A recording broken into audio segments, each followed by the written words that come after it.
অসাম্প্রদায়িক রাজ্য যেটাকে বলে সেটা তৈরি হবে, কিন্তু সেই অসাম্প্রদায়িক রাজ্য কি শেষমেশ পাইলাম? এখন আমাদের উঠতে বসতে কথা শুনতে হয়।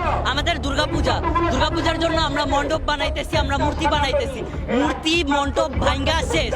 তাছাড়া আমাদের তো ভারতের দালাল, এজেন্ট, আমরা মানে ভারতের পাঁচাটা লোক, মোদির পাঁচাটা লোক।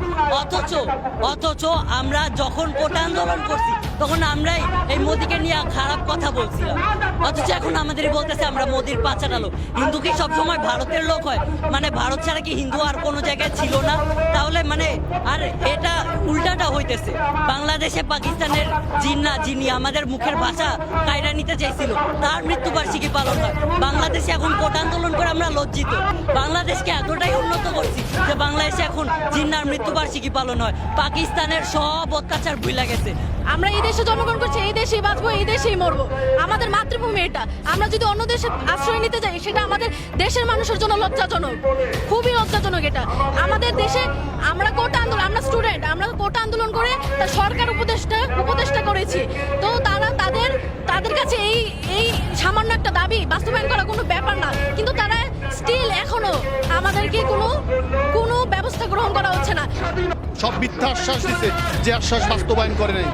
এই যে বৈষম্য বিরোধী দেশ বলা হচ্ছে, যেখানে সবার অধিকার নিশ্চিত করার জন্য ছাত্র জনতার সম্মিলিত যে প্রচেষ্টায় যে দেশ পেয়েছি, আমরা অনেক আশা করেছি যে এখন হয়তোবা আমাদের সংখ্যালঘুদের জন্য কমিশন তৈরি হবে, আমাদের নিরাপত্তা নিশ্চিত করা হবে।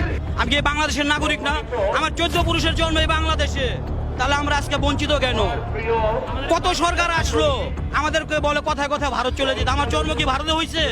আমার জন্ম বাংলাদেশে হয়েছে, তাহলে আমি বাংলাদেশ ছেড়ে চলে যাবো কেন?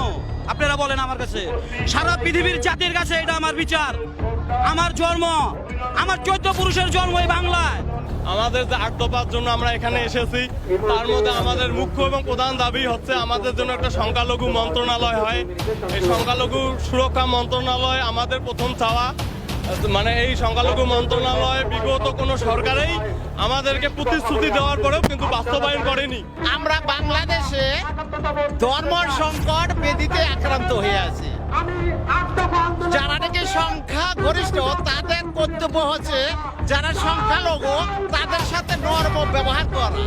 নর্ম ব্যবহার তো দূরের কথা, তারা হাতুড়ের উপরে হামার ব্যবহার করছে। এটা কি কিন্তু ধর্ম না। ধর্ম হচ্ছে সকলকে শ্রদ্ধা জ্ঞাপন করা, সকলের প্রতি নিষ্ঠা জ্ঞাপন করা, সকলকে সেবা করা, সকলের কল্যাণে এগিয়ে যাওয়া, এগুলো হচ্ছে ধর্ম।